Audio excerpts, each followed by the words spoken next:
All right, so it's another beautiful sunny morning, summertime. You can see behind me there's this framework that I built yesterday where I'm using that to prop up a giant mural that I built on 5 sheets of plywood that shows the geometric pattern of base 12 pi and how to divide the circle perfectly into 360 degrees using Dawsonal geometry.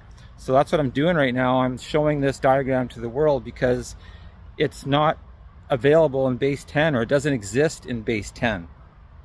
It's a discovery of something that is existing already, always has since the beginning of the universe, but in base 12.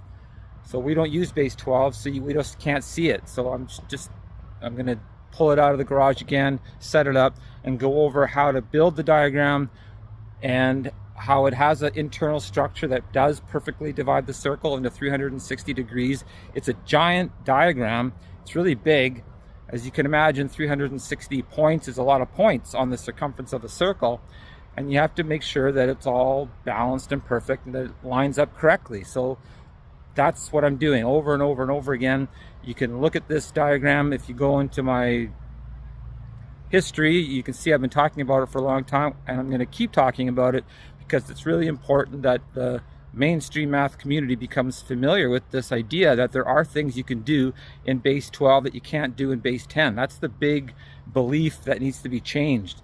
So right now, the belief is that there is absolutely no difference between the bases, and that whatever you can do in one base, you can do in the other, but it has to do with the size of the units when you divide the 1 into tenths or twelfths.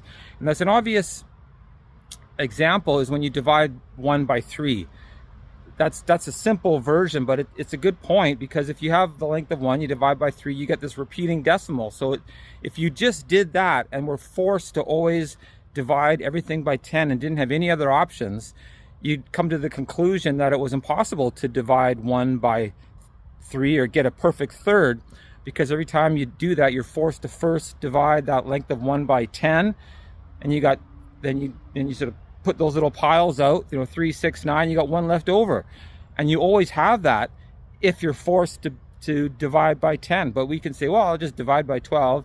And then there you go. You get 3 groups with 4, 4, 8, 12. But when you do that, you're actually jumping into, or, sliding over into base 12.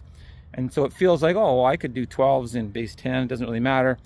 But there is a difference. And so that's what I'm going to show you in terms of this diagram. I'm going to go into the garage, set it up, but first I have a few errands to run.